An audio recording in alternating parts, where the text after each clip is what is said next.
एक आदमी अपना घर नया घर लिया।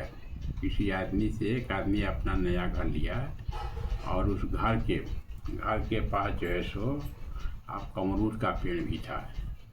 तो जब वो घर लिया तो उसको वास्तु शास्त्र के आदमी बोले, कुछ आदमी है कि जाके घर तो आप ले लिए, बाकी वास्तु शास्त्र से दिखाइए कि आपके घर में कोई निगेटिव है कि नहीं।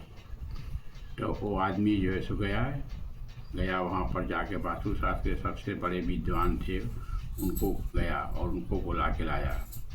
उनको गया स्टेशन से लाया। स्टेशन से लाने के बाद जो है सो सब गाड़ी को बाईपास दे रहे थे, जितना कार चला सबको बाईपास दे रहे थे। तब बोले कि भाई आप बाईपास दे रहे हैं, क्यों दे रहे हैं? तब बोले कि हो सकता है वो आदमी का हमसे भी ज़रूरी काम हो, तो इसीलिए उसको बाईपास दे रहे हैं। उसके बाद एक जगह गए तो एक लड़का है वो पार कर रहा था, तो वहाँ भी रोक दिए। तो फिर बोले वास्तु शास्त्र वाले कि यहाँ क्यों रोक दिए? तो बोले कि हो सकता है कि इसके पीछे भी कोई लड़का हो, क्योंकि बचपन में हम लोग भी जब कहीं खेलते उलते थे तो एक दो लड़का के साथ तो यहाँ भी रोक दिया। तीसरा बार गए तो देखे कि वहाँ पर कुछ गाय वो है।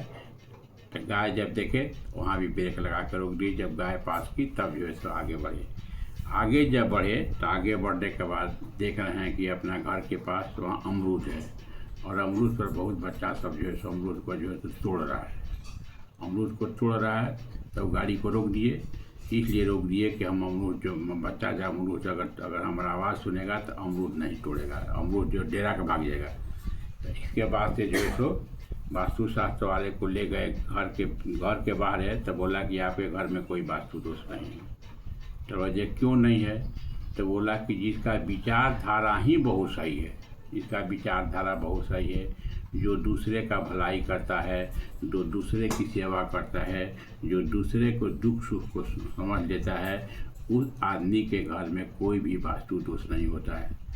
इसलिए अगर आपका विचारधारा बढ़िया हो, किसी को सहायता करते हो, किसी के लिए आप जो है सेवा की भावना रखते हैं, और किसी के लिए आपका विचारधारा सही हो, और किसी भी तरह आप में अगर अवगुण नहीं हो, माने किसी का बिगाड़ना नहीं चाहते हैं, बराबर चाहता है सबकी भलाई हो, सबकी उन्नति हो, तो ऐसे आदमी के घर में वास्तु दोष नहीं लगती है। तो ये जो है सो कथा सिंपल है कि अगर आपका विचारधारा सही हो, आप दूसरे का देख के जलते नहीं है, आप चाहते हैं कि हमारा भी भलाई हो, उसका भी भलाई हो, आप अपने गुरु की सेवा करते हैं, आपका जो भी बड़े जन है उसका सेवा करते हैं, और आपका धार्मिक प्रवृत्ति है, विचारधारा वह सही है, और सबसे बड़ा के सेवा करते हैं। जैसे कि सेवा से बढ़ के कुछ नहीं है। जैसे कबीर दास जी बोलते हैं, सेवक सेवा में रहे, सेवा करे दिन रात, कहे कबीर दास पर काल करे न घात। तो अगर आपके पास सेवा की भावना हो, अगर इस तरह का विचार हो, तो आपके घर में वास्तु दोष वगैरह नहीं होती है। तो इसीलिए एक छोटा सा कहानी है, अगर आप इस तरह का विचारधारा रखते हैं तो आपको हर एक चीज़ में सफलता मिलेगी।